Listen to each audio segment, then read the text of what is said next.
di malam hari ini membahas tentang sirah Nabi SAW secara ringkas dari mulai kelahirannya sampai hijrahnya sampai wafatnya. Tentu kalau dijelaskan secara rinci tidak akan selesai, karena betapapun manusia ingin menjelaskan sirah Nabi SAW, usianya sudah pupus, sirahnya belum selesai. Tetapi kita akan ambil poin-poin terpenting, mengingat bulan Rabiul Awal ini bulan bersejarah. Memang tidak ada ibadah khusus yang diperintahkan Allah di bulan Rabiul Awal, berbeda dengan Ashhurul Hurum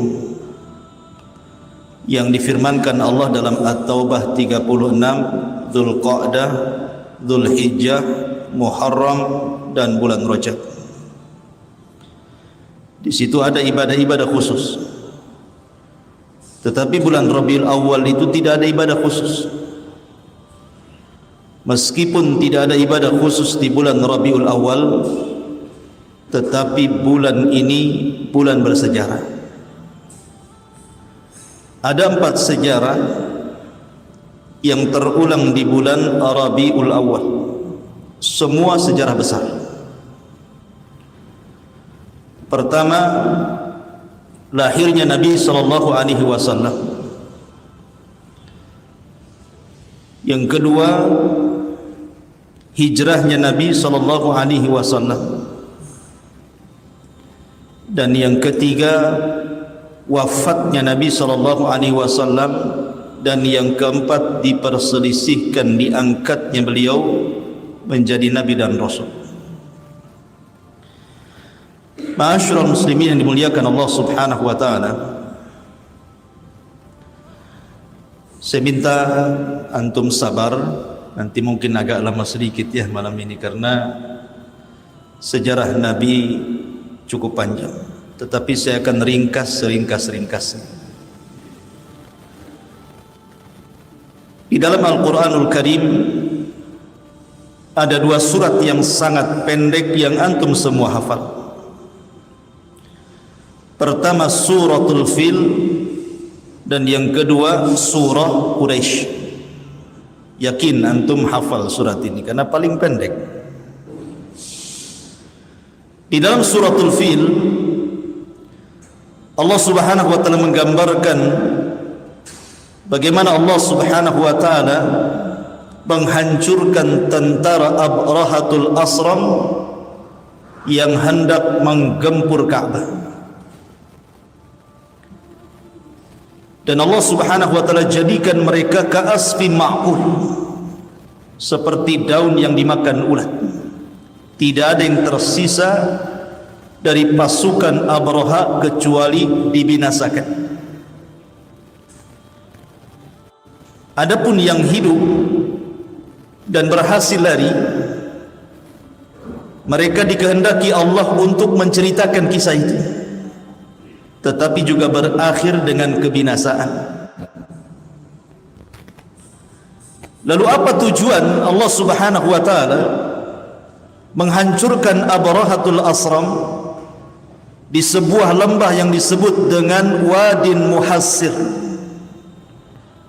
Wad artinya lembah, Muhassir itu pengepungan, lembah pengepungan.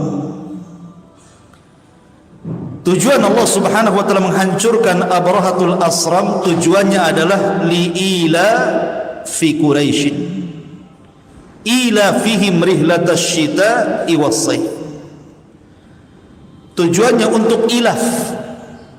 Ilaf itu mempersatukan orang-orang Quraisy yang sebelumnya bercerai-berai. Dengan peristiwa Abrahatul Asram itu orang-orang Quraisy jadi bersatu. Dan mereka diberikan nikmat oleh Allah Subhanahu wa taala dua nikmat yang sangat besar. Pertama, at'amahum min ju', yang kedua, wa amanahum min khauf. Pertama, Allah limpahkan rizkinya sehingga tidak ada orang kelaparan. Yang kedua, Allah berikan keamanan.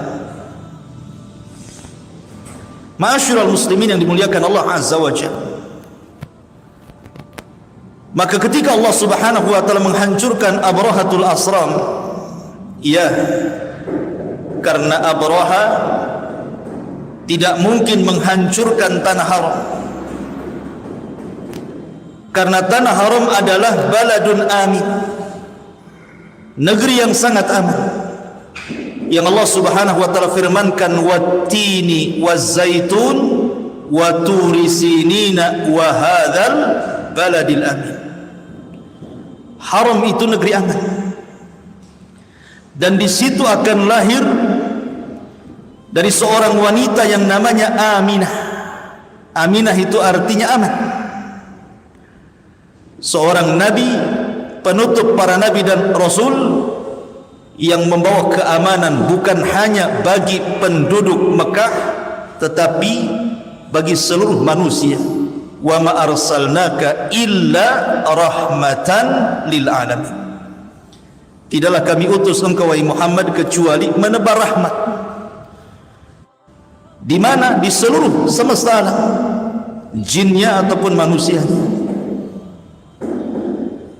Makanya kalau kita lihat nama-nama yang terlibat di dalam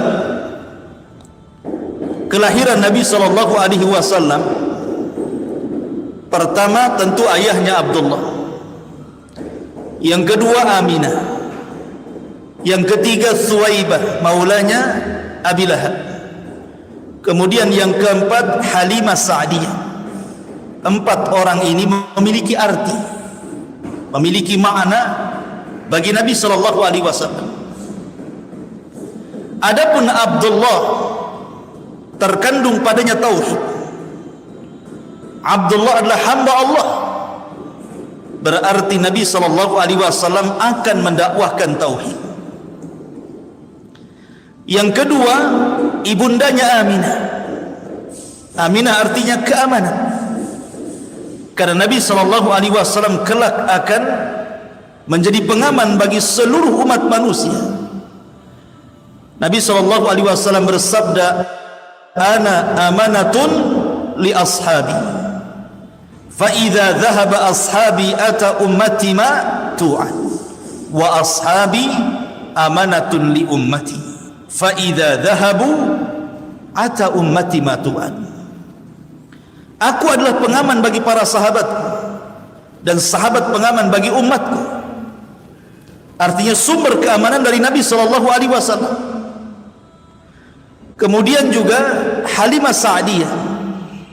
Halimah itu artinya akhlak, kelembutan. Karena Nabi sallallahu alaihi wasallam diutus untuk memperbaiki akhlak manusia. Bu'itstu li utammima makarimal akhlak. Aku diutus untuk menyempurnakan akhlak manusia. Dan Suwaibah diambil dari sawab, artinya pahala. Karena Nabi sallallahu alaihi wasallam berhak untuk mendapatkan pahala, dan siapapun yang mencintai Nabi sallallahu alaihi wasallam pun akan mendapatkan pahala. Karena tidak sempurna seseorang sampai Rasul lebih dicintai dibandingkan dirinya, orang tuanya, anak-anaknya, hartanya, sampai seluruh manusia di permukaan bumi yang ia cintai. Kapan Nabi sallallahu alaihi wasallam lahir? Ma'asyiral muslimin yang dimuliakan Allah Azza wa Jalla, Nabi sallallahu alaihi wasallam lahir pertama di hari Senin. Hari Senin ini adalah hari lahirnya Nabi, dan itu berdasarkan nas. Ketika Nabi sallallahu alaihi wasallam puasa di hari Senin, kemudian Nabi sallallahu alaihi wasallam ditanya, maka Nabi sallallahu alaihi wasallam menjawab, "Dzakal ladzi wulidtu fihi." Itulah hari yang aku dilahirkan padanya. Maka hari Senin adalah hari kelahiran Nabi sallallahu alaihi wasallam, makanya disunnahkan berpuasa hari Senin. Adapun tanggalnya dan juga bulannya menjadi khilaf para ulama. Apakah Nabi SAW lahir di permulaan bulan, di pertengahan bulan, atau di akhir bulan? Dan apakah di bulan Rabiul Awal ataukah di bulan yang lainnya? Mayoritas para ulama, jumhur ulama tarikh mengatakan bahwa Nabi SAW lahir pada tanggal 12. Walaupun ada yang mengatakan tanggal 2, ada yang mengatakan tanggal 8, ada yang mengatakan tanggal 12, ada yang mengatakan tanggal 18, tetapi mayoritas para ulama menetapkan tanggal kelahiran Rasul 12. Begitu juga bulannya, Rabiul Awal. Walaupun ada yang menyelisihi, seperti Imam Ibnu Hazm rahimahullahu taala mengatakan bahwa Nabi SAW tidak lahir di bulan Rabiul Awal, tapi lahir di bulan Ramadan. Tetapi tidak berdasarkan dalil, tetapi dalil. Alasannya karena Nabi SAW diutus ketika usianya 40 tahun di bulan Ramadan, maka begitu juga beliau lahir di bulan Ramadan. Tapi pendapat ini tidak berdasar. Maka jumhur ulama mengatakan bahwa pendapat yang kuat bahwa Nabi SAW lahir di bulan Rabiul Awal, bulan sekarang ini. Adapun tahun itu berdasarkan ijma', kesepakatan, tidak ada khilaf. Rasul lahir di tahun gajah. Berarti secara singkat Nabi SAW lahir di hari Senin, di tanggal 12, di bulan Rabiul Awal, di tahun gajah. Itulah tanggal, bulan, hari dan tahun kelahiran Nabi SAW. Ma'asyiral muslimin yang dimuliakan Allah Subhanahu wa taala, ketika Nabi SAW lahir, habrul Yahud, pembesar Yahudi yang ada di Madinah, mendatangi seluruh kabilah-kabilah Yahudi yang ada di Madinah. Karena ketika itu di Madinah dipenuhi dengan orang Yahudi, ada Bani Qunaiqah, ada Bani Nadir, ada Bani Quraidah. Dikumpulkan malam itu. Kemudian habrul Yahud, pembesar Yahudi mengatakan, afikum maulud, apakah ada di antara kalian yang melahirkan seorang bayi? Rupanya tidak ada di malam itu yang melahirkan satupun dari orang Yahudi yang melahirkan bayi. Kenapa pembesar Yahudi ini keluar mengumpulkan orang-orang Yahudi? Karena di malam kelahiran Nabi SAW itu muncul bintang yang disebut dengan Najmu Ahmad, bintang Ahmad, dan itu tidak diketahui kecuali orang-orang Yahudi.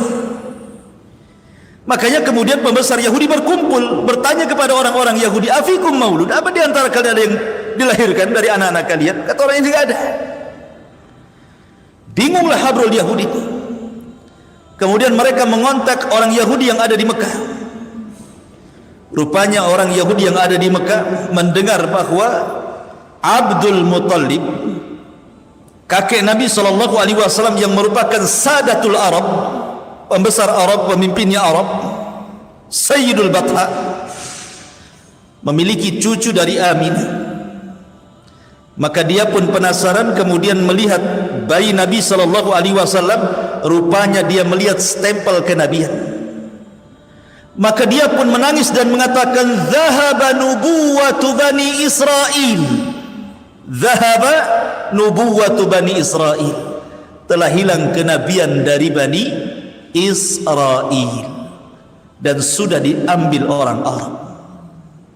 Telah hilang. Bani Israel yang selama ini menunggu di kota Madinah ratusan tahun, sampai mereka bersabar dengan cuaca ekstrim Madinah. Sebelum kedatangan Nabi SAW, Madinah itu kota wabah. Mereka bertahan ratusan tahun di situ. Dan mereka tidak mengambil negara-negara lain. Mereka tidak hijrah ke Yaman yang sudah jelas-jelas subur tanahnya. Tidak juga kemudian menetap di Syam, yang sudah jelas-jelas memang Syam itu kota yang sangat yang sangat maju, tapi mereka kemudian malah memilih di Madinah karena mereka berangan-angan akan lahir seorang nabi dari Bani Israel dan Madinah itu tempat munculnya. Rupanya tidak ada seorang nabi dari Yahudi yang lahir dari bangsa Arab. Makanya dia mengatakan zahaba nubuwatu Bani Israel. Sudah hilang kenabian dari Bani Israel, sudah diambil orang Arab. Itu pula yang menyebabkan orang-orang Madinah itu masuk Islam. Kenapa orang-orang Ansor itu mudah masuk Islam? Karena orang-orang Ansor ketika mereka masih musyrik, Ansor itu kan terdiri dari dua kabilah. Pertama kabilah Khazraj, yang kedua kabilah Aus. Kabilah Khazraj dan Aus ini selalu bertikai dengan orang Yahudi, dan orang Yahudi selalu mengancam mereka dengan mengatakan, tunggu saja kalian sampai Nabi kami hadir, kami berantas kalian, kata. Sehingga Khazraj dan Aus mendapatkan banyak informasi tentang kenabian. Makanya ketika kemudian datang musim haji ala musyrikin, nuqaba dari Khazraj dan Aus, para pembesar Khazraj dan Aus, mereka berangkat ke Mekah. Kemudian mendengar bahwa di Mekah itu ada seorang yang ngaku nabi. Karena mereka sudah dapat informasi dari orang-orang Yahudi, mereka ingin kemudian melihat nabi itu. Rupanya apa yang selama ini dibicarakan orang-orang Yahudi ada pada Nabi sallallahu alaihi wasallam. Sebab itulah mereka tidak ragu-ragu masuk Islam. Kemudian setelah mereka pun yang sedikit ini masuk Islam, mereka pulang ke Madinah, diajaknya Khazraj dan Aus untuk masuk Islam. Makanya kenapa dakwah Rasul di Madinah itu tidak lama tetapi mengislamkan banyak penduduk Madinah. Tetapi orang-orang Mekah degil karena tidak diinformasi soal kenabian. Makanya mereka keras menolak, apalagi hasadnya siapa? Abu Jahal kepada Bani Abdil Manaf. Makanya kemudian orang-orang Mekah sulit untuk beriman. Ma'asyiral muslimin yang dimuliakan Allah Azza wa Jalla, kembali kepada cerita kelahiran Nabi sallallahu alaihi wasallam. Ketika Nabi sallallahu alaihi wasallam lahir, sebelumnya Abdul Muttalib bermimpi bahwa dia akan punya cucu dan disuruh memberi nama Muhammad ataupun Ahmad. Maka betul saja, rupanya Aminah setelah 50 hari tragedi perang gajah, kurang 3 tahun kan 50 hari itu, 2 tahun lebih, tiba-tiba kemudian Aminah mengandung. Maka Abdul Muttalib senang ketika betul-betul kemudian dia lahir. Maka Abdul Muttalib langsung menggendong Rasul, dimasukkan ke dalam Ka'bah. Jadi Rasul itu awal maulud yang adkhala Abdul Muttalib al-Ka'bah. Jadi pertama lahir saja oleh Abdul Muttalib langsung digendong, dibawa ke dalam Ka'bah. Kemudian dia mengatakan, samaituhu Muhammadan, ku beri nama anak ini Muhammad ataupun Ahmad dalam Al-Quran. Kenapa? Tafa'ul. Karena tafa'ulan artinya nama itu kan doa. Mudah-mudahan bayi ini banyak dipuji manusia. Makanya jangan sembarang kasih nama. Kasih nama itu yang benar. Nama anaknya siapa Pak? Jupiter, komputer, itu nama itu yang benar. Abdullah, ya, Abdurrahman, Muhammad, nama salah seperti nama Nabi. Ma'asyiral muslimin yang dimuliakan Allah Azza wa Jalla, selang beberapa waktu datanglah maradi. Karena kebiasaan orang-orang Arab itu, mereka kalau punya bayi tidak disusui sendiri ibunya. Jadi orang-orang kota itu supaya anaknya sehat, karena kalau hidup di kota banyak penyakit. Kemudian anaknya tidak terdidik, kemudian bahasanya kacau, kemudian kesehatannya terganggu. Makanya anak-anak orang kota, Rasul itu lahir di kota. Rasul itu lahir di kota. Tidak ada nabi yang dari desa, semua nabi itu orang kota. Bukan berarti merendahkan desa, tidak. Tapi semua nabi orang kota. Nah, Nabi SAW itu terlahir yatim. Karena Abdullah ketika safar ke Madinah terkena huma Yathrib, terkena wabah Yathrib. Mungkin di zaman sekarang macam corona lah. Karena Madinah dahulu itu penuh dengan wabah sebelum masuknya Rasul ke Madinah. Tapi setelah hijrahnya Nabi SAW ke Madinah, hilang wabah itu. Makanya disebut Madinatun Thayyibah, Madinah yang baik, tidak ada wabah lagi. Lah Nabi SAW akhirnya terlahir yatim karena Abdullah meninggal karena wabah. Dan Rasul itu seyatim-yatimnya anak yatim, karena ketika brojol saja dia tidak melihat ayahnya, karena ayahnya meninggal ketika Rasul 6 bulan dalam kandungan Aminah. Dari sini Allah Subhanahu wa taala firmankan, "Wadduha wal laili idza saja ma wadda'aka rabbuka wa ma qala", sampai kepada wa wajadaka yatiman fa'awa.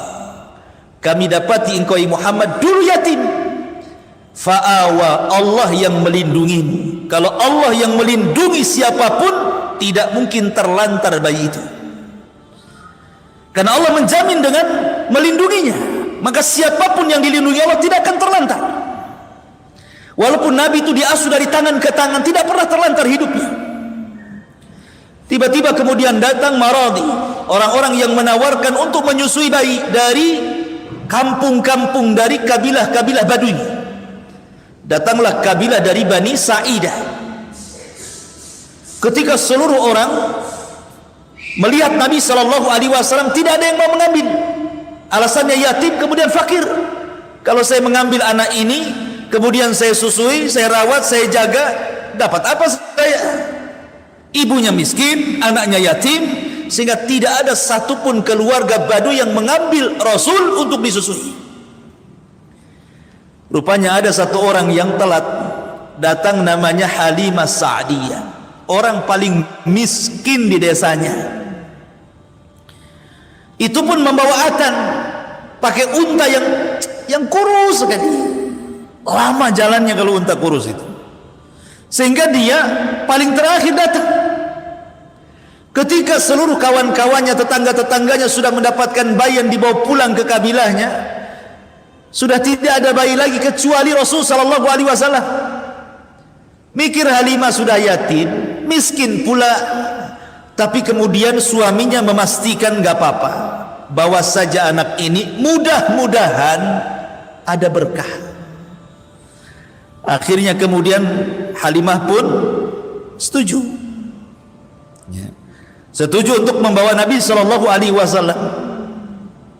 Dibawalah Nabi sallallahu alaihi wasallam ke kabilah Bani Sa'diyah, ke rumah Halimah Sa'diyah. Subhanallah, ketika Halimah membawa gadis itu, membawa Nabi itu, bayi itu, Nabi sallallahu alaihi wasallam betul-betul memberkah. Malamnya mereka itu sudah lelah, namanya dari perjalanan jauh, berhari-hari kan menuju kota, apalagi miskin, tidak punya makanan. Tiba-tiba ketika mereka mengambil bayi Nabi sallallahu alaihi wasallam, subhanallah, kambing yang dibawanya, orang-orang dulu kan kalau bawa bekal kan bawa kambing, ya, kalau lapar disembelih, karena makanan pokoknya orang Mekah itu daging kambing. Beda dengan Madinah, kurma.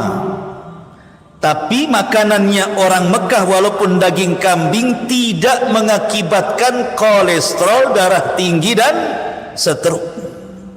Beda kambing Batam, apalagi kambing Tamiang, ya langsung ke Tamiang lah habis makan tuh.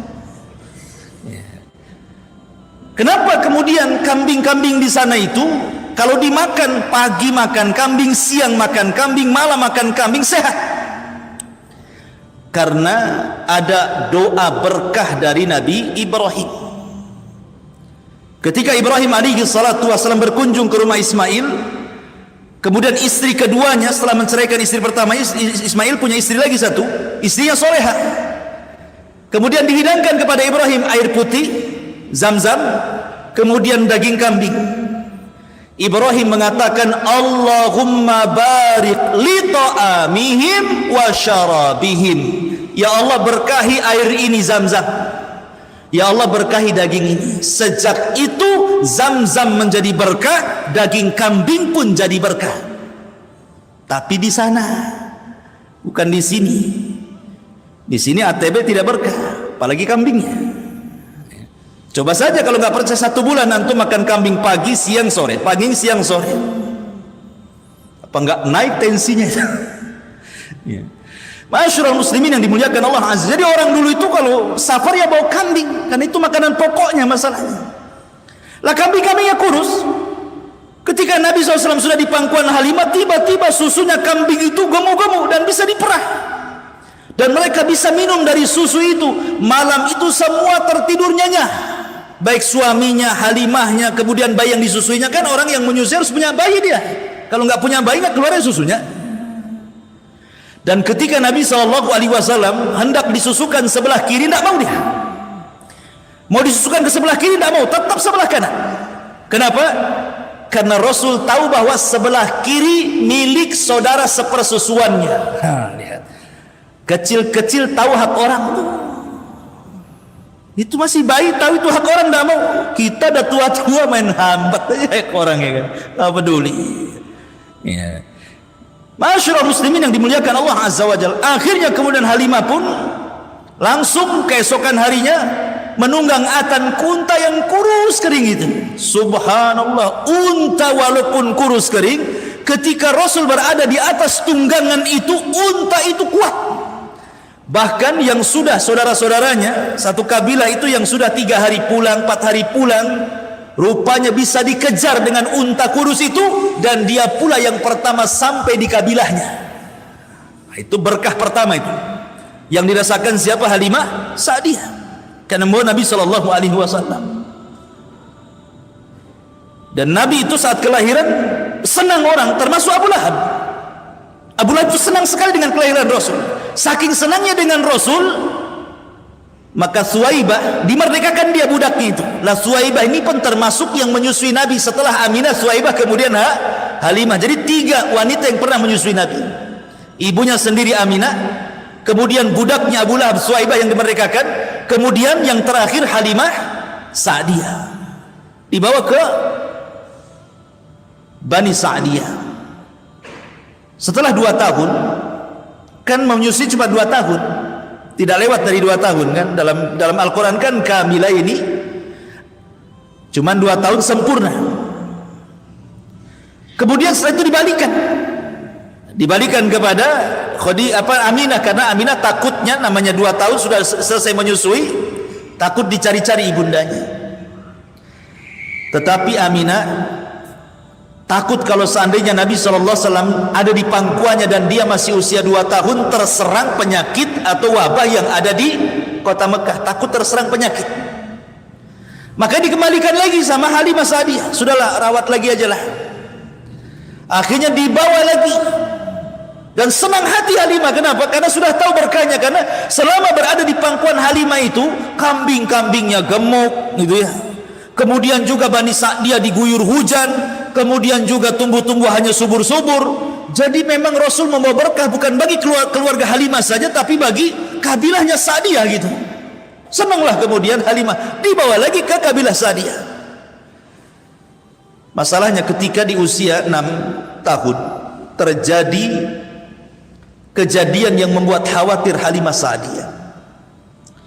Ketika Nabi SAW berusia 6 tahun ini, mendekati 6 tahun, bermain-main dengan saudara sepersusuannya, tiba-tiba kemudian ada turun 2 orang yang berbaju putih, kemudian membawa Nabi SAW, kemudian membaringkannya, kemudian membelah dadanya, mengjantungnya, memasukkan ke bejana emas, dicucinya dengan Zam-Zam, dimasukkan kembali, kemudian dirapatkan kembali, dan itu disaksikan oleh saudara sepersusuannya. Namanya anak 6 tahun kan polos kan. Larilah anak ini ngomong sama ibunya bahwa saudara sepersusuannya Rasul SAW tiba-tiba ditangkap 2 orang, dibelah dadanya, diambil jantungnya, dimasukkan lagi. Takut nih, ini anak orang ini, dan masih bekas jahitannya ada ya. Tetapi medisnya malaikat beda dengan medisnya manusia. Kalau diambil jantungnya matilah orang. Ya, ini medis malaikat. Karena memang sudah mempersiapkan dia akan menjadi orang yang mulia di permukaan bumi, Muhammad sallallahu alaihi wasallam. Akhirnya karena takut di usia 6 tahun dikembalikan kepada Aminah bintu Wahb ini. Maka di usia 6 tahun kembali ke pangkuan ibundanya Aminah. Ketika kembali ke pangkuannya Aminah di usia 6 tahun, maka Aminah ingin berziarah ke kuburan ayahnya di Madinah. Berangkatlah Aminah dengan Ummu Aiman dan juga Nabi SAW yang ketika itu usianya 6 tahun menuju kota Madinah, kota Yathrib. Setelah menziarahi kuburan ayahnya, kemudian pulang lagi ke Mekah. Rupanya di tengah jalan antara Mekah dan Madinah namanya Abwa, Allah takdirkan Aminah sakit kemudian memarah, dan sebab itulah wafatnya Aminah di Abwa. Dan Rasul menyaksikan wafatnya ibundanya bersama Ummu Aiman. Dan Ummu Aiman ini adalah pembantunya Aminah dan termasuk orang yang merawat Nabi SAW. Makanya ketika Rasul meninggal, Ummu Aiman masih hidup, sudah tua. Abu Bakar Siddiq radhiyallahu anhu dan juga Umar datang menemui Ummu Aiman karena Rasul selalu menziarahi Ummu Aiman. Ketika itu Ummu Aiman melihat Abu Bakar Siddiq dan Umar langsung menangis. Kemudian Abu Bakar mengatakan, jangan menangis wahai Ummu Aiman, sesungguhnya Rasul meninggal itu sudah lebih baik bagi dia, karena pilihan di sisi Allah jauh lebih baik daripada dia tinggal di dunia. Kata Ummu Aiman, bukan itu yang kutangisi, bukan kematian Nabi, tetapi kutangisi karena dengan kematian terputuslah wahyu Allah Subhanahu wa ta'ala. Itu yang kutangisi. Jadi ketika Aminah meninggal, Rasul dibawa oleh Ummu Aiman kemudian diserahkan kepada Abdul Muttalib. Abdul Muttalib kemudian diasuh cuma sampai 2 tahun saja, karena Abdul Muttalib pun kemudian meninggal. Berarti Nabi di usia 88 tahun sudah ditinggal, meninggal ibunya, kemudian kakeknya akhirnya di usia 8 tahun diasuh oleh pamannya Abu Talib. Abu Talib. Kenapa Abu Talib bukan paman Rasul banyak? Karena Abu Talib dengan ayah Nabi itu satu ibu satu bapa, sekandung. Adapun paman-paman yang lainnya, mereka lain ibu tapi satu bapa. Karena Abdul Muttalib itu istrinya banyak. Tirulah seperti Abdul Muttalib, istrinya banyak. Masyarul muslimin yang dimuliakan Allah Azza wa Jalla, yang sekandung ini Abdul dengan Abu Talib. Makanya Abdul Muttalib berwasiat sebelum meninggalnya agar Abu Talib merawat Rasul sallallahu alaihi wasallam, karena Abdul Muttalib itu sangat mencintai Rasul melebihi anak-anaknya. Ketika di pangkuan dia saja tidak ada orang yang berani meletakkan di tikar, mungkin singgasananya lah, karena zaman itu kan pakai tikar gitu ya, karena pembesar-pembesar duduk di tikar. Tidak ada yang berani duduk di tikar Abdul Muttalib, tapi Abdul Muttalib meletakkan Rasul di sampingnya di tikarnya dan mengatakan, kelak orang ini akan menjadi pemimpin kalian. Memang tafaulnya luar biasa Abdul Muttalib itu. Sudah ada firasat gitu ya.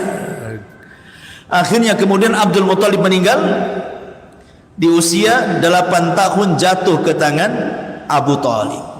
Abu Talib ini paman Nabi yang paling miskin masalahnya. Banyak anaknya, paling miskin. Tetapi walaupun demikian Abu Talib paling sayang dengan Nabi dari seluruh anak-anaknya. Subhanallah. Itulah jaminan Allah Subhanahu wa taala, wa wajadaka yatiman fa'awa. Allah dapati engkau yatim dan Allah akan menjagamu. Dan kalau siapapun yang dijaga Allah, tidak mungkin Allah sia-siakan. Maka Rasul tetap mendapatkan kasih sayang sejak dari ibundanya, kemudian ibu susuannya, sampai kepada kakeknya, sampai kepada pamannya. Abu Talib sudah bukan orang lain, anak seperti anak kandung. Luar biasa sayangnya Abu Talib kepada Nabi SAW. Maka Rasul akhirnya hidup di rumah Abu Talib sampai menikah. Luar biasa, sampai menikah di rumah Abu Talib. Makanya setelah menikah dan dia jadi orang kaya, Rasul tidak mau melupakan kebaikan Abu Talib. Diambillah salah satu anak Abu Talib untuk ikut di rumahnya, namanya Ali bin Abi Talib, jadi anak angkat Nabi. Satu rumah dengan Rasul, Khadijah, Ali dan Zaid budaknya, sebagai balasan kebaikan. merawat anaknya Abu Talib. Ma'asyiral muslimin yang dimuliakan, tumbuhlah Nabi SAW umur 9 tahun, 10 tahun, 11, 12 tahun.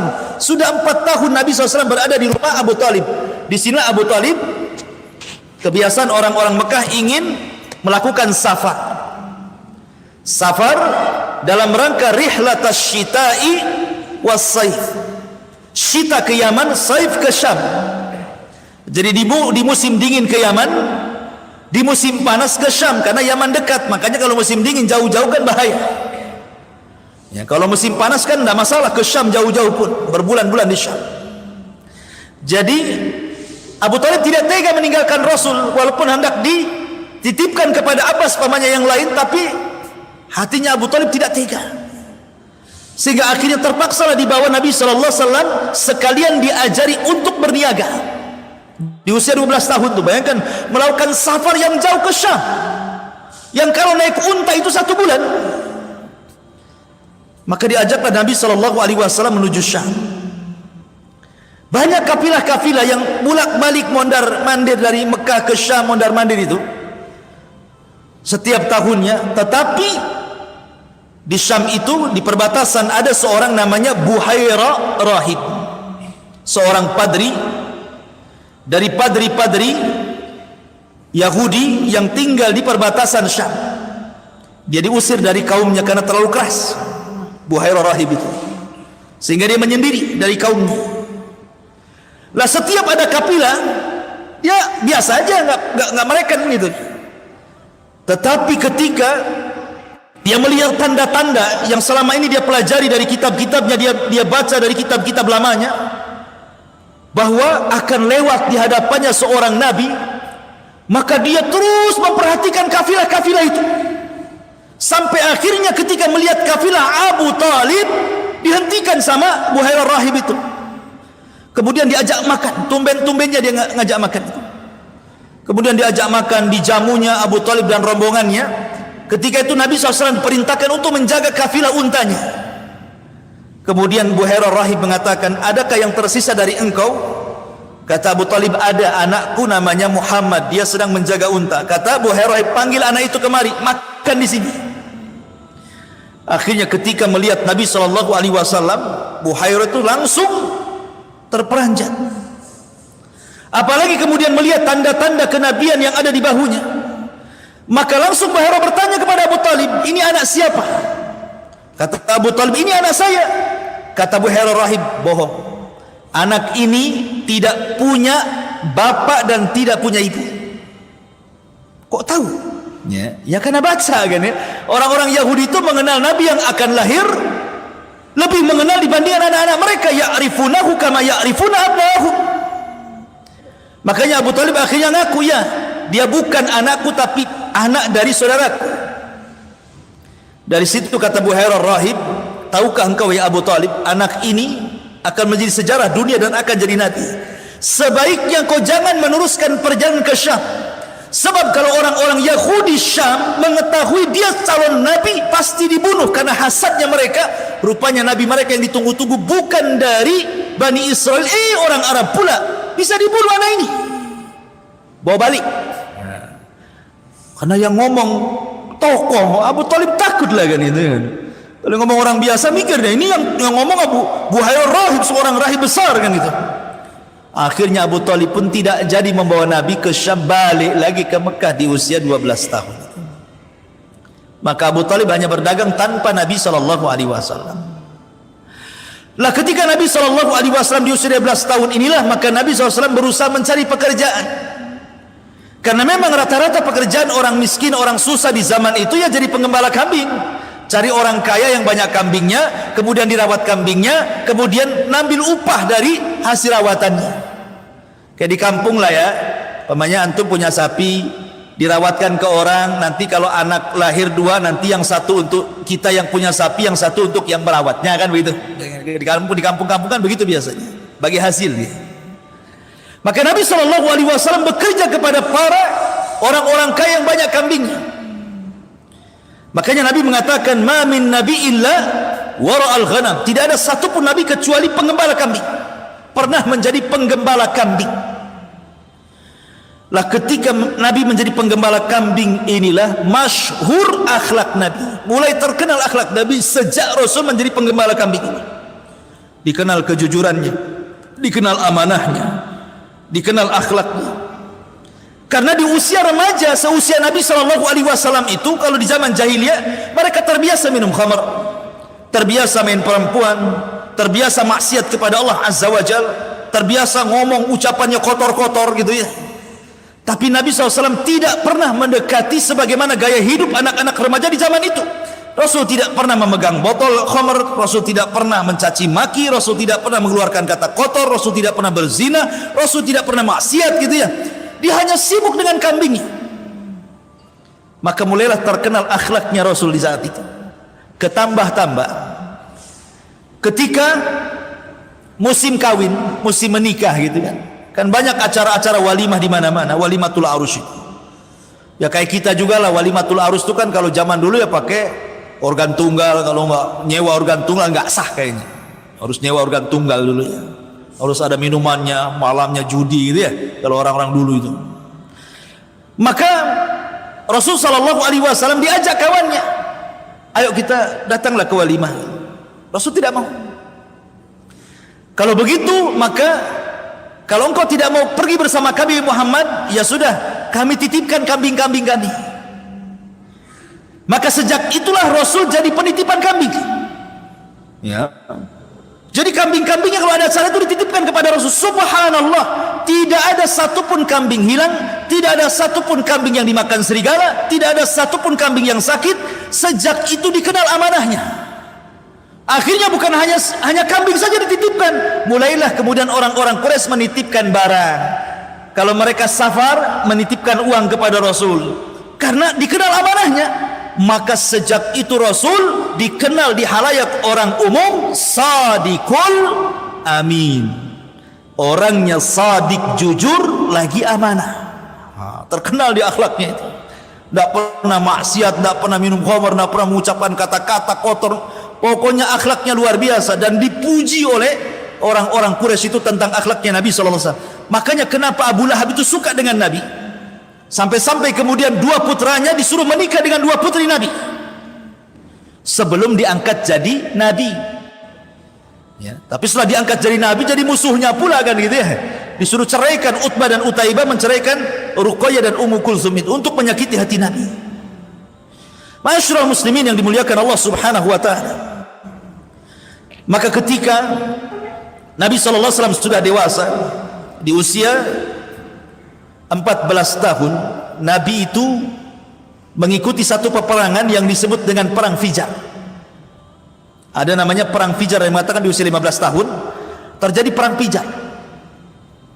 Perang Fijar ini diambil dari Fijar itu karena fujur. Fujur itu artinya fajir, kejahatan. Fa'alhamaha fujuraha wa taqwaha. Allah mengilhamkan yang jahat dan yang takwa gitu ya. Disebut perang Fijar dari fujur. Kenapa disebut fujur, kejahatan? Karena ketika itu kabilah Qais ibn Ailan menyerang kabilah Quraisy dan Kinanah di bulan-bulan haram dan di tanah haram. Marah orang Quraisy. Karena bagi mereka bulan hurum, Dzulqa'dah, Dzulhijjah, Muharram, Rajab itu bulan mulia, tidak boleh ada perang. Apalagi di tanah haram. Tiba-tiba Bani kabilah Qais bin Ailan menyerang pula Bani Kinanah di tanah haram, di bulan haram. Bangkit orang-orang Quraisy. Perang, lama perangnya sampai 4 tahun.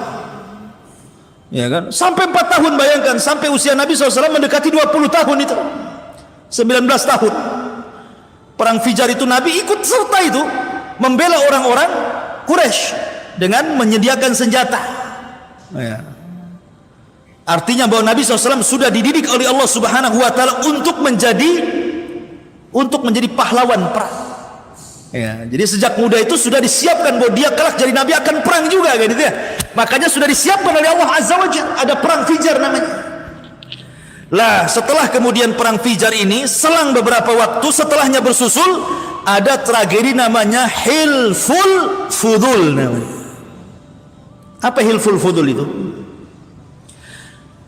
Hilful fudul itu artinya, hilf itu sumpah. Fudul itu artinya melampaui kewenangan, itu disebut fudul. Kalau orang banyak ucapan, banyak ngomong itu namanya fudulul kalam, banyak ngomong. Tetapi yang dimaksud mencampuri kewenangan orang, karena ketika itu ada orang yang dizalimi. Sebenarnya bukan urusan kabilah Quraisy, bukan. Tapi karena ingin menolong orang yang dizalimi, akhirnya masuk ke masalah itu. Karena ada seorang laki-laki dari Zabidi Yaman, kabilah Zabid namanya, itu hendak mengirim barang dagangan kepada seorang laki-laki namanya Al-As ibn Wail As-Sahmi. Al-As ibn Wail As-Sahmi, dia mesen barang kepada seorang laki-laki dari Yaman namanya Zabidi. Sudah dikirim barangnya, nggak mau bayar. Kurang ajar nggak? Ya. Jadi sudah diambil barangnya, nggak mau bayar. Akhirnya laki-laki dari Yaman Arab ini, dari Zabid ini, pergi ke Mekah. Kemudian berdoa di hadapan Ka'bah. Lah di sekitarnya ada pembesar-pembesar Quraisy. Maka ketika mendengar doanya, karena dia merasa dizalimi, bangkitlah tokoh-tokoh Quraisy membela anak muda ini dari kabilahnya Al-As ibn Wail As-Sahmi itu. Maka mereka pun sepakat kompak untuk membela orang ini. Makanya disebut hilful fudul namanya. Hilaf itu sumpah untuk menolong, fudul itu seolah-olah keluar dari wewenangnya, karena sudah, kenapa ikut campur? Karena ini orang yang dizalimi harus tolong. Akhirnya kemudian mereka sepakat, termasuk Rasul ikut dalam hilful fudul. Makanya Rasul ketika diangkat jadi Nabi dan Rasul, kalau seandainya terulang hilful fudul, aku akan terlibat di situ. Karena itu sumpah setia untuk menolong orang yang dizalimi. Unsur akhaka zaliman aw madluman, kata Rasul. Tolong saudaramu yang zalim, artinya cegah kezalimannya, dan orang yang dizalimi tolong mereka. Terjadi hilful fudul. Ma'asyiral muslimin yang dimuliakan Allah Azza wa Jalla, baru setelah terjadi hilful fudul, Nabi SAW ketika di usia 20 tahunan, akhlaknya itu sudah luar biasa, itu kedengar kemana-mana. Didengarlah oleh seorang wanita yang sangat suci, yang gelarnya disebut Tahirah, wanita suci. Kenapa disebut wanita suci? Karena walaupun Islam belum ada, tapi wanita ini sudah menutup aurat, suka pakai hijab, namanya Khadijah bintu Khuwailid. Mendengar ada anak muda, akhlaknya bagus, dipuji orang Quraisy, kata Khadijah, ini bagus juga ini untuk diajak kerjasama. Karena selama ini Khadijah ini seorang janda, pernah menikahi dua laki-laki dan cerai dua-duanya dan punya anak. Dan banyak para pembesar Quraisy ingin melamar Khadijah, tapi ditolaknya. Karena Khadijah itu orang kaya, kaya sekali. Seandainya seluruh orang-orang kaya laki-laki Mekah dibandingkan kekayaan Khadijah, itu kekayaan Khadijah jauh lebih besar dibandingkan kekayaan mereka, saking kayanya. Makanya kaedah antum ingin kaya itu mudah, cari janda kaya seperti Khadijah. Cepat kaya itu, tidak perlu antum keluar modal. Paling cepat tuh, bisnis paling cepat tuh nikahi janda kaya. Ma'asyiral muslimin yang dimuliakan Allah Azza wa Jalla. Akhirnya kemudian dipanggillah Rasul ke hadapan Khadijah dan ditawari, diajak kerjasama dengan sistem mudharabah. Khadijah yang punya modal, Rasul yang memainkan modalnya Khadijah. Tapi Rasul itu birrul walidainnya tinggi.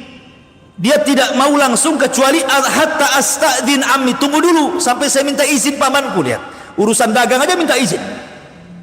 Cuma sekarang mana ada minta izin? Orang dikasih modal senang, nggak usah izin-izin. Tapi Rasul minta izin dulu. Kata pamannya, ya sudah, ambil aja, nggak apa-apa. Maka Nabi SAW mulai memutarkan modalnya Khadijah.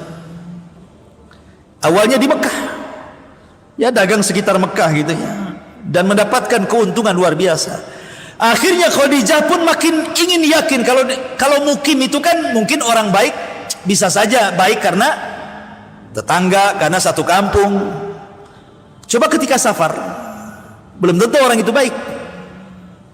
Karena safar itu disebut safar, artinya yusfirur rajul.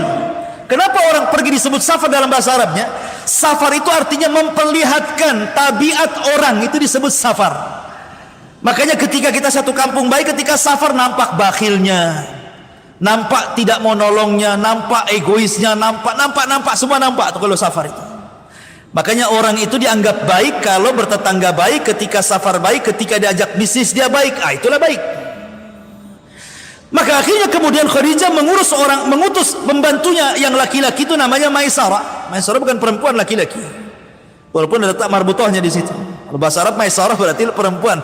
Ya, secara bahasa Arab. Tapi laki-laki tidak mungkinlah di Rasul sama perempuan kan itu. Laki-laki Maisarah namanya. Kata Khadijah, ini sekarang perjalanan pertama bagi Rasulullah, bagi Muhammad itu. Kau awasi dia, catat segala sesuatu dari akhlaknya, ucapannya, muamalahnya, catat, jangan ada yang terlewat. Maisarah pun berangkat bersama Rasul, membawa dagangan besar dari Khadijah, kemudian berangkat ke Syam, dicatat semua apa tingkah laku Rasul, kemudian pulang dari Syam, disetorkan. Masya Allah, Maisarah memuji Rasul sejak awal sampai akhir. Bahkan keajaiban-keajaiban di tengah jalan yang awan menaungi dirinya sepanjang jalan selama bersama Muhammad, yang batu dan pohon mengucapkan salam, macam-macam lah. Maka dari situlah Khadijah mulai tertarik dengan Rasulullah. Maka ketika Nabi SAW sudah beberapa tahun bekerja dengan Khadijah, Khadijah mulai terpincut ingin menikah dengan Nabi Sallallahu Alaihi Wasallam. Maka dia mengutus Nafisa saudaranya, ya Nafisa, cobalah kau tanya itu Muhammad itu, mau enggak dia nikah sama saya? Karena enak kalau ditaksir janda kaya. Ini enggak kita yang ngejar-ngejar janda, jandanya tak ngejar kita. Akhirnya kemudian kata Nafisa, wahai Muhammad, tidakkah kau menikah? Kau kan sudah usia 25 tahun, sudah dewasa, menikahlah. Karena orang Arab itu kan biasa menikah muda masalahnya. Makanya perempuan di zaman dulu itu muda-muda. Aisyah saja nikah dengan Rasul kan 6 tahun kan itu ya. Baru digauli 9 tahun. Jadi masih muda-muda. Jadi 25 tahun itu sudah waktunya menikah. Kata Rasul, dengan siapa saya harus menikah? Mau enggak kamu menikah dengan Khadijah? Kata Rasul, mikir dia. Tunggu dulu. Saya minta izin pamanku. Lihat, minta izin terus dia. Dia enggak boleh diputuskan. Ya. Sekarang kalau seandainya antum di posisi Nabi, ketika kemudian antum dikatakan, itu ada janda cantik, kaya raya, wah hartanya banyak, mau nggak kamu nikah? Dia naksir kamu, bukan naksir dia, kamu bukan naksir dia. Saya kira nggak ada izin orang tua itu. Kapan? Ya kan, tahu-tahu pulang udah banyak anak saja kan. Subhanallah ya. Rasul itu birrul walidain. Ya, dia tetap minta izin sama pamannya dia. Setelah pamannya mengetahui, senang pamannya. Akhirnya kemudian pamannya yang melamarkan Rasul kepada Khadijah. Sejak saat itulah maka Nabi SAW menikah dengan wanita suci, wanita kaya raya, wanita yang luar biasa bagi Nabi SAW. Dan Rasul membuktikan di halayak orang-orang Arab jahiliyah bagaimana memuliakan seorang wanita yang ketika itu wanita direndahkan. Khadijah dihormati karena kaya saja. Kalau dia miskin nggak dihormati. Ya. Masyaallah muslimin yang dimuliakan Allah Subhanahu wa taala. Maka resmilah Rasul menikah dengan Khadijah dengan mahar yang luar biasa, dengan menyembelih 10 ekor unta sebagai walimahnya dan membagi-bagi kepada fuqara wal masakin. Walimah antum pakai apa? 1 ekor kambing, 2. Ini 10 unta sembeli. Kadang-kadang nasi kotak pula walimah. Masyaallah muslimin yang dimuliakan Allah Subhanahu wa taala. Akhirnya kemudian setelah menikah dengan Khadijah, maka Nabi SAW diserahkan oleh Khadijah. Karena Khadijah kan sudah lama Rasul bekerja sama dia, kan tahu akhlaknya, tahu muamalahnya, tahu kebaikannya. Maka Khadijah 100% yakin dengan Rasul. Ketika sudah menikah saja, dia menyerahkan seluruh kekayaannya, seluruh bisnisnya kepada Nabi SAW. Luar biasa. Anda nggak yakin kalau antum dapat janda kaya diserahkan hartanya, itu nggak yakin. Karena nggak yakin sama antum masalahnya. Nanti nikah lagi antum. Masyaallah muslimin yang dimuliakan Allah Azza wa Jalla. Artinya bahwa Khadijah yakin betul dengan Nabi, diserahkan semuanya. Murni Khadijah menjadi ibu rumah tangga. Dan subhanallah, Allah karuniakan kepada Rasul banyak anak dari Khadijah. Lahirlah Zainab, lahirlah Ruqayyah, lahirlah Ummu Kulsum, lahirlah Fatimah. Ini perempuan. Semua hidup dan semua menyaksikan mereka menikah. Mereka hidup sampai menikah dan punya anak sebagian mereka. Tapi yang laki-laki disayangkan mati di waktu bayi. Punya anak Qasim laki-laki mati di usia hitungan bulan. Kemudian punya anak lagi Abdullah mati juga di hitungan bulan. Jadi Nabi SAW tidak punya garis keturunan laki-laki. Walaupun ada dari budaknya Maria Qibtiyah yang diberi nama Ibrahim pun meninggal dunia. Padahal garis keturunan itu dari laki-laki kan. Makanya orang Arab itu melarang wanitanya menikah dengan laki-laki di luar Arab, karena akan merusak nasab. Tapi kalau laki-lakinya suka-suka dia lah, mau nikah sama orang Batam, mau nikah sama orang Garut, sama terserah, karena nasab ke bapak semua, ya kan? Tetapi Nabi itu bukan bapak bagi anak-anaknya. Maka Muhammadun aba ahadin min rijalikum walakin Rasulullah wa khataman nabiyyin. Rasul itu bukan bapak bagi anak-anaknya saja, tapi Rasul itu bapak bagi seluruh umatnya. Makanya istri Nabi disebut Ummul Mukminin, ibunya orang-orang yang beriman. Berarti Nabi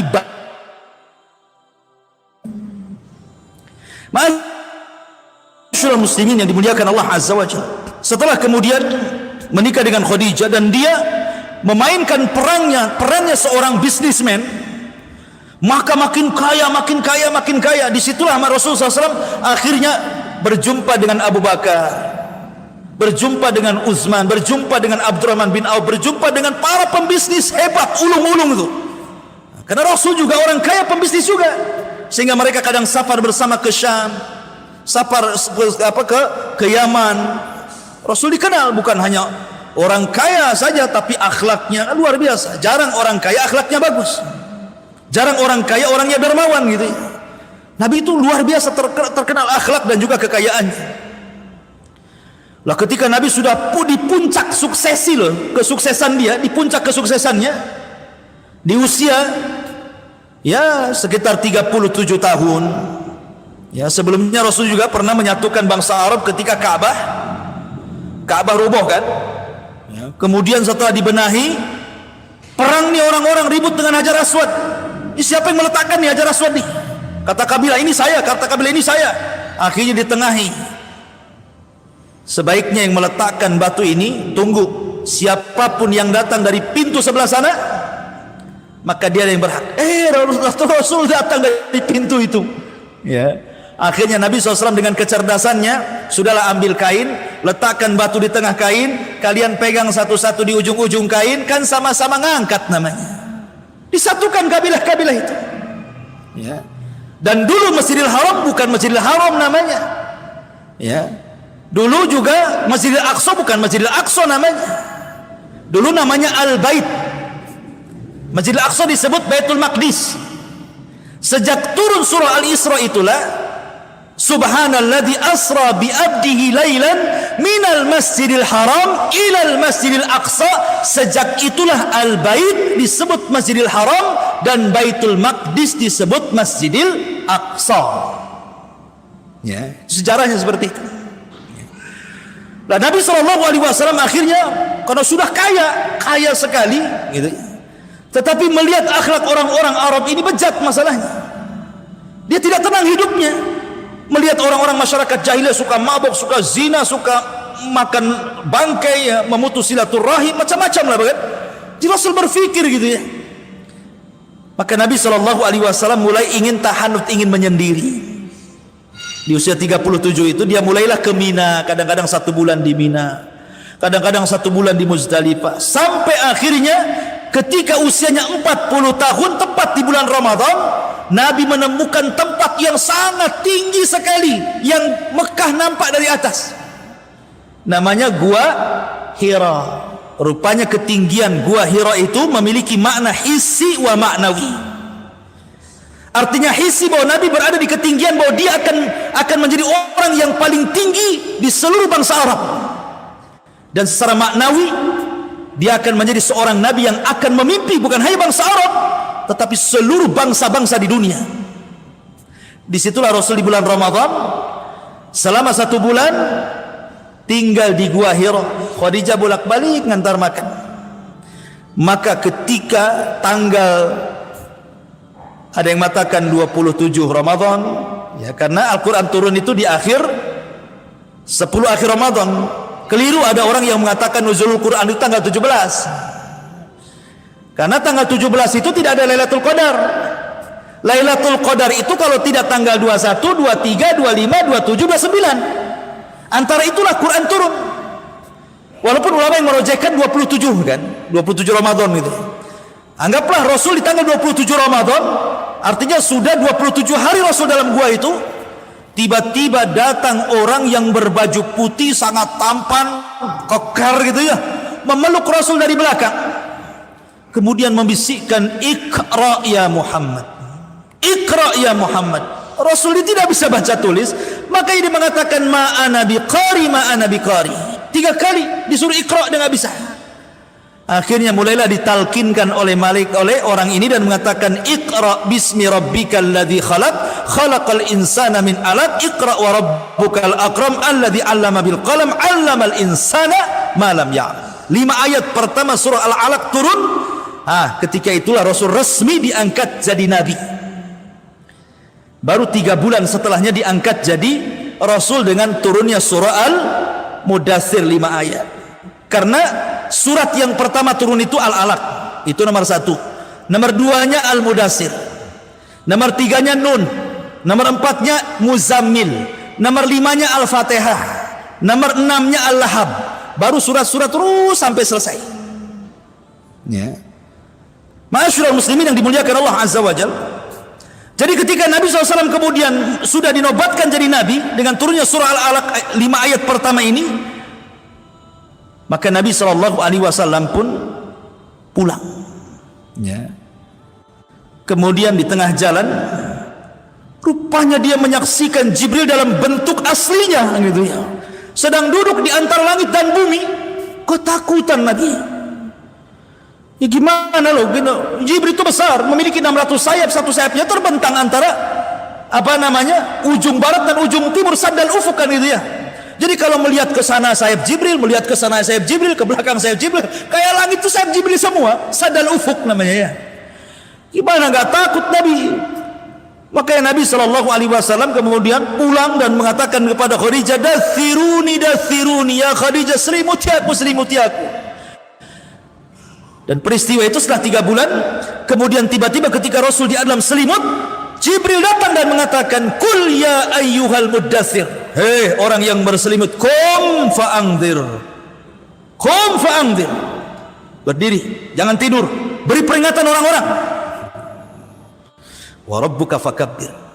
Dan Rabbmu besarkan. Wa thiyabaka fatahhir. Bersihkan pakaian. Wa ruzza fahjur. Dan begitu seterusnya. Maka resmilah diangkat jadi nabi.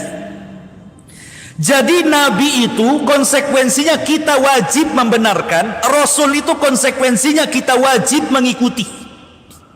Jadi kalau nabi itu wujubut tasdik, kalau Rasul itu wujubul ittiba. Itu ya bahasanya. Nabi itu harus dibenarkan, kalau Rasul harus diikuti. Kenapa? Karena ketika jadi nabi, Rasul tidak disuruh untuk menyampaikan. Ya, ketika jadi nabi Rasul tidak disuruh untuk menyampaikan, yang disuruh untuk belajar. Iqra kan itu, suruh belajar. Belum ada disuruh menyampaikan. Ketika diangkat jadi nabi, suruh menyampaikan. Makanya nabi itu harus dibenarkan dan Rasul harus diikuti. Makanya kenapa ada istilah ikhlas wal ittiba namanya. Kita harus ikhlas dan harus ittiba mencontoh Nabi sallallahu alaihi wasallam. Masyarakat muslimin yang dimuliakan Allah Azza wa Jalla, dan itu di usia 40 tahun. Dari sini faedahnya bahwa usia Rasul kenapa tidak diangkat ketika di usia 20 tahun? Ketika di usia 30 tahun, bisa saja Allah mengangkat dia di usia 30 tahun kan? Tapi kenapa diangkat di usia 40 tahun coba? Karena 40 tahun itu nikmat Allah sudah sempurna. Rata-rata usia 40 tahun sudah punya istri, sudah punya anak, sudah punya rumah, sudah punya pekerjaan. Apalagi tinggal tobat ibadah kepada Allah. Alam ya'ni lilladzina amanu an tahsha'a qulubuhum bidzikrillah wa ma nazala minal haq. Tidakkah sampai usia-usia yang sudah 40 tahun itu untuk kembali mengingat Allah? Karena orang kalau sudah usia 40 tahun, kalau dia bertobat, diberikan taufik sampai wafatnya. Kalau usia 40 tahun susah dia tobat, selamanya akan susah diberikan taufik. Percaya ya. Usia 40 tahun nih, kalau terus maksiat nggak tobat, susah dapat taufik dia. Susah. Tapi kalau dia bertobat, maka akan makin jadi-jadi dia tobatnya. Ya.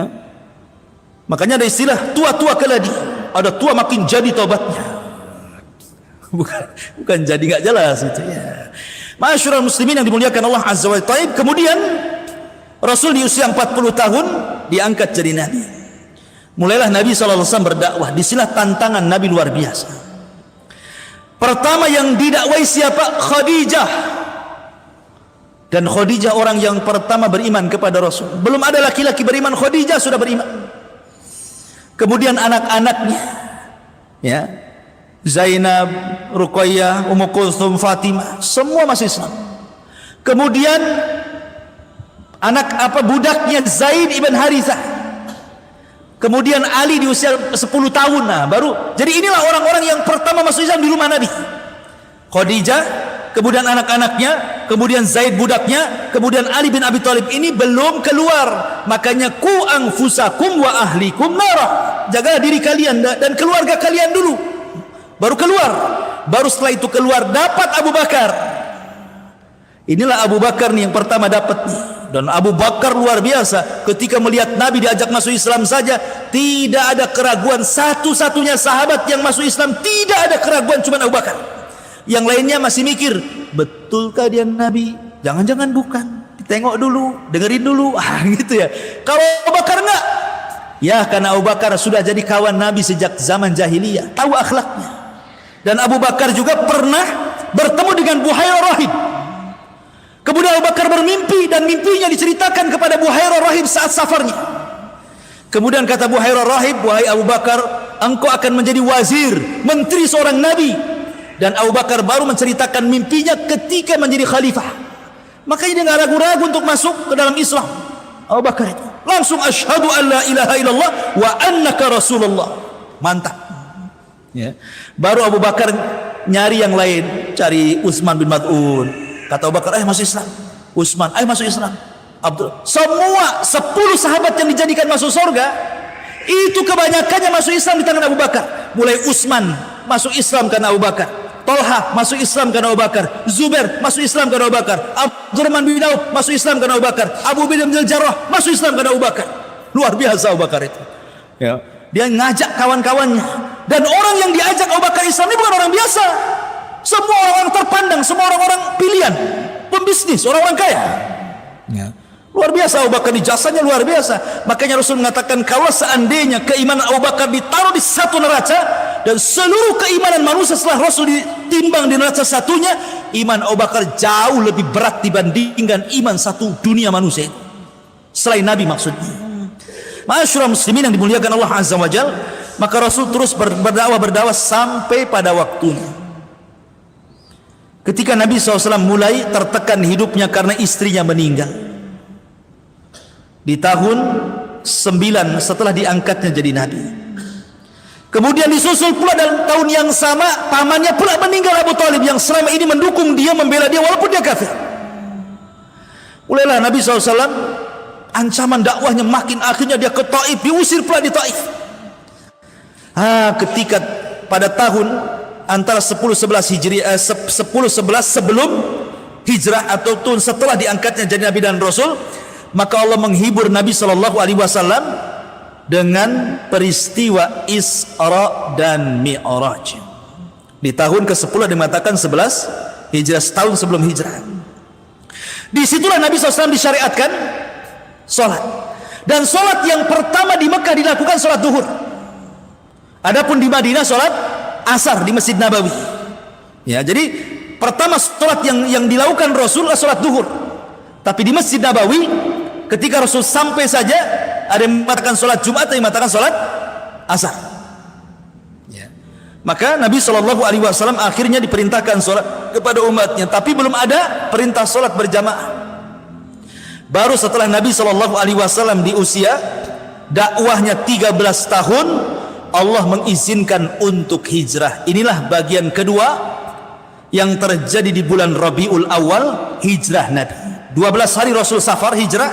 Ketika sampai kota Madinah tepat di hari Senin tanggal 12 bulan Rabiul Awal tahun 13 setelah diangkatnya menjadi Nabi dan Rasul.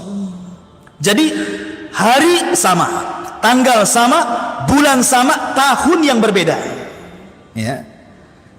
Tanggalnya sama, lahirnya Rasul hari Senin, sampainya hijrahnya Rasul hari Senin, wafatnya Rasul juga hari Senin.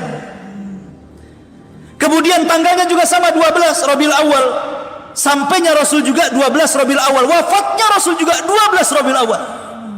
Tahunnya yang berbeda, yang satu tahun gajah, yang satu tahun 13 setelah diangkat jadi Nabi dan Rasul sebelum hijrah, yang satu tahun 11 Hijriyah.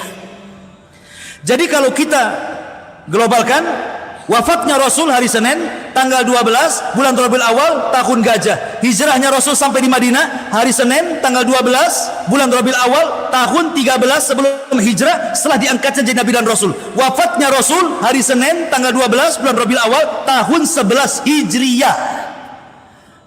Itu baru hafal tuh yang gitu-gitu ya. Ini kalau antum catat sudah hafal, udah banyak angka, banyak nama, banyak tempat. Kalau suruh ulang lagi nggak yakin saya hafalnya. Nggak apa-apa, dengarkan saja. Ini sejarah Nabi penting. Ketika Nabi SAW sudah hijrah, ini yang hijrah ini ikhwan, yang terlibat dalam hijrah yang paling berjasa itu keluarga Abu Bakar. Pertama yang berjasa Abu Bakar, yang kedua anaknya Asma, yang ketiga anak laki-lakinya Abdurrahman, yang keempat pembantunya Abdullah ibn Uraikid. Ini 4 orang berjasa dalam perjalanan hijrah. Pertama Abu Bakar, karena yang mendanai semua hijrah Rasul Abu Bakar. Kedua Asma. Asma inilah yang membawa makanan saat Rasul bersembunyi di Gua Sur. Tadi Gua Hiro, sekarang Gua Sur. 3 hari untuk mengelabui orang-orang musyrik seolah-olah Rasul sudah berjalan di jalan Madinah, padahal dia masih sembunyi di Gua Sur di Mekah. Yang ngasih makan Asma, bayangkan Asma ini harus meregang nyawa loh ya, kalau ketahuan bisa dibunuh dia ya. Tapi dia tetap mengantar makanan untuk abinya, bapaknya dan Nabi. Kemudian Abdurrahman sebagai informan, ngasih informasi gerak-gerik orang-orang yang ada di Mekah ini. Nanti kalau sudah dapat kabar langsung dia sembunyi-sembunyi datang ke gua, ngasih tahu Nabi, ngasih tahu Bakar. Kemudian yang ketiga Abdullah ibn Uraikid, dia pura-pura menjadi pengembala kambing di bawah gua. Nanti kalau ada musuh, dia kasih tanda-tanda, kasih sinyal-sinyal. Ini kan luar biasa. Memang sudah dihitungkan matang-matang kan strategisnya kan. Makanya kenapa Rasul itu ketika hijrah disebut akhtarul hijrah, sebahaya-bahaya hijrah. Kenapa? Karena Nabi kalau sampai ditangkap kemudian dibunuh, selesailah, tidak ada lagi Nabi. Makanya luar biasa, lebih bahaya dibandingkan Ibrahim ketika hijrah dari Irak ke Syam, lebih bahaya Lut ketika hijrah dari Irak ke Palestina, lebih bahaya Rasul dibandingkan hijrahnya Musa dari Mesir ke Palestina. Maka Rasul itu akhtarul hijrah, sebahaya-bahayanya hijrah ya. Di perjalanan Nabi SAW banyak peristiwa yang dijelaskan. Pertama, Nabi SAW sampai di bukit namanya Bukit Suraqah, karena di situ Rasul terkejar oleh Suraqah ibn Malik. Makanya nanti daerah itu sampai sekarang disebut Bukit Suraqah, karena Suraqah sampai di situ ngejar Nabi. Suraqah ibn Malik itu cuman sendiri dia masalahnya. Ketika dia hendak menghunus pedang, kudanya terperosok jatuh, dia ambillah pedangnya sama Nabi. Akhirnya ketakutan dia, diajak masuk Islam nggak mau. Tapi Suraqah dijanjikan, wahai Suraqah, kata Rasul, maukah kamu kalau engkau masuk ke agamaku, engkau akan dipakaikan dari pakaian Kisra nanti kelak, katanya. Tulis Abu Bakar, ini janjiku kepada Suraqah. Akhirnya Abu Bakar nulis, diserahkan suratnya ke Suraqah. Belakangan dia masuk Islam. Kemudian dia pulang ke Mekah, ketemu dengan pasukan. Kata Suraqah, nggak ada, saya sudah nyusul ke sana, nggak ada Abu Bakar, nggak ada Muhammad, ke tempat lain katanya. Selamat Nabi ya. Akhirnya kemudian setelah terus jalan, ketemulah dengan Ummu Ma'bad. Karena kehabisan bekal Rasul dengan Abu Bakar, pusing cari orang. Rupanya di tengah padang pasir ada tenda, rupanya ada seorang wanita tua, suaminya nggak ada. Rasul minta dijamu tapi nggak ada yang bisa diminum. Dia punya kambing kurus, perempuan, Nggak punya anak, gimana? Kambing kalau bersusu kan punya anak, ini nggak punya anak, gimana mau bersusu kan? Tapi mujizatnya Rasul, langsung diusap kambingnya, tiba-tiba susunya gemuk-gemuk, diperah sama Rasul, dapatlah banyak tuh susunya. Keajaiban Rasul, mujizat namanya. Antum walaupun ngelus-ngelus 100 kali nggak akan keluar itu, karena bukan, antum tidak punya mujizat. Ya, masyaallah muslimin yang dimuliakan Allah Azza wa Jalla. Akhirnya kemudian kata Rasul, "Ishrab ya Abu Bakar." Minum wahai Abu Bakar. Kata Abu Bakar, "Bal anta shrab ya Rasulullah." Bahkan engkau yang minum. Bahkan engkau yang minum wahai Rasul. Kata Rasul, akhirnya Rasul minum. Setelah minum 1 kali diberikan kepada Abu Bakar. "Bal ishrab ya Rasulullah." Minum lagi wahai Rasul, minum lagi. "Bal ishrab ya Rasulullah." Minum lagi. Apa kata Abu Bakar? "Lamma ra'aitun nabiyya sallallahu alaihi wasallam yashrab, thumma yashrab hatta rawaitu," katanya. Ketika aku melihat Rasul minum, kemudian minum, hilang dahagaku, katanya. Kok aneh. Orang lain yang minum dia hilang dahaga. Kalau kita lagi ngelak nih, ya kan? Antum lagi haus ngelak gitu ya.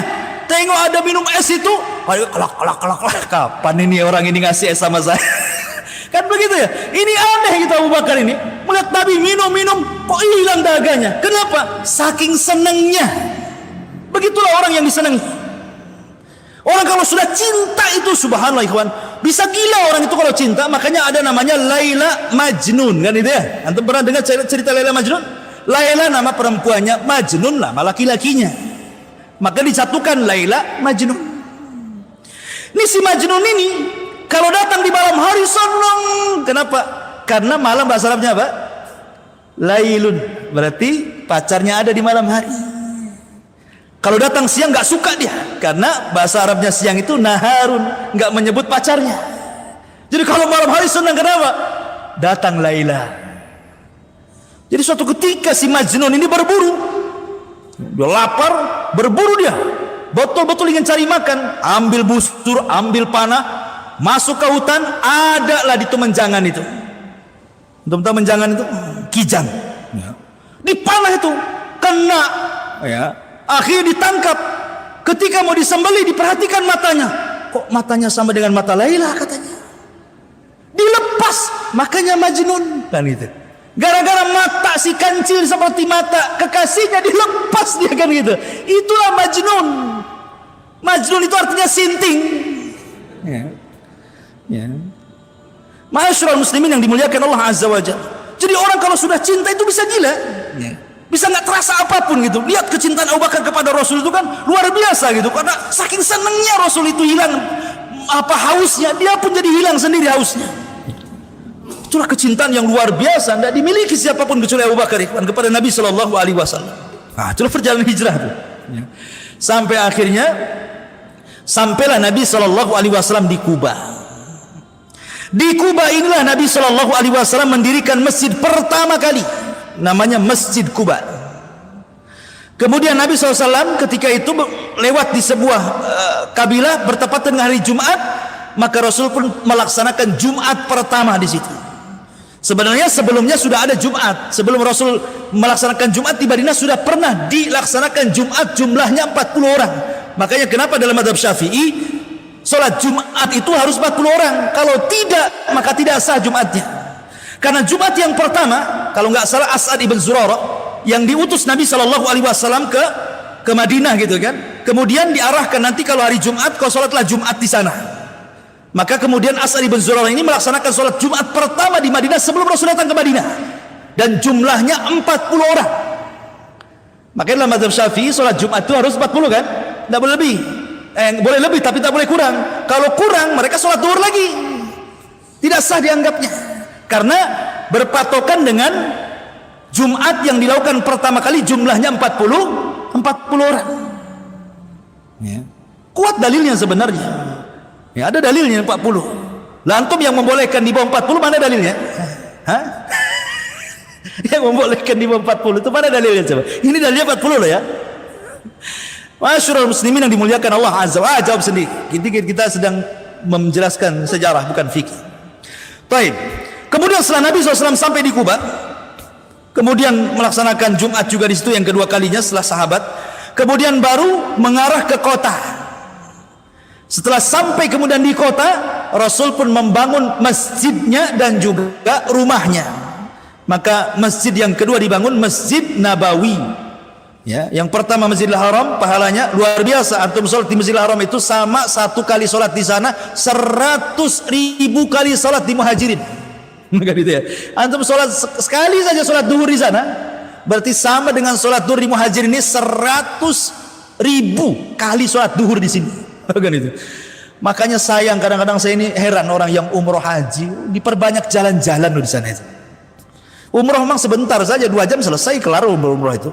Loh kenapa visanya 10 hari gitu kan? Jalan-jalan.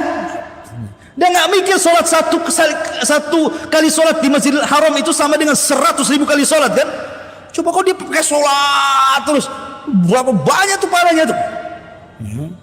Di Masjid Nabawi kurang 500 kali sholat. 1.000 kali sholat, afan. Baru di Masjid Al-Aqsa 500. Ini 100.000, yang 100.000, yang 1.500 kan? Makanya Masjidil Haram itu kenapa Rasul sayang dengan tanah haram ketika hijrah saja dia nangis. Sampai mengatakan tidak ada tanah yang lebih baik dari engkau wahai tanah haram. Kalaulah bukan karena kaumku mengusirku, ngapain aku harus pergi dari sini, kata Rasul. Saking cintanya dengan tanah haram. Masyarul muslimin yang dimuliakan Allah Azza. Intinya bahwa Rasul kemudian membangun masjid. Lah di sana Nabi SAW mulai menggerakkan dakwah di kota Madinah. Terjadi banyak peperangan. Umrah Nabi SAW sampai 4 kali. Kemudian mulai mempersaudarakan Muhajirin dan Ansar. Bla bla bla bla, banyaklah kisahnya. Sampai ketika Nabi SAW di usia 63 tahun tepat di hari Senin tanggal 12 bulan Rabiul Awal tahun 11 Hijriah, maka Nabi SAW meninggal dunia. Kenapa saya akhiri dengan ini? Karena sudah pas di jam 9 ya, tidak ada tanya jawab. Mudah-mudahan ada manfaatnya. Subhanallahi bihamdika asyhadu an la ilaha illa anta astaghfiruka wa atubu ilaik. Allahu ta'ala. Assalamualaikum warahmatullahi wabarakatuh.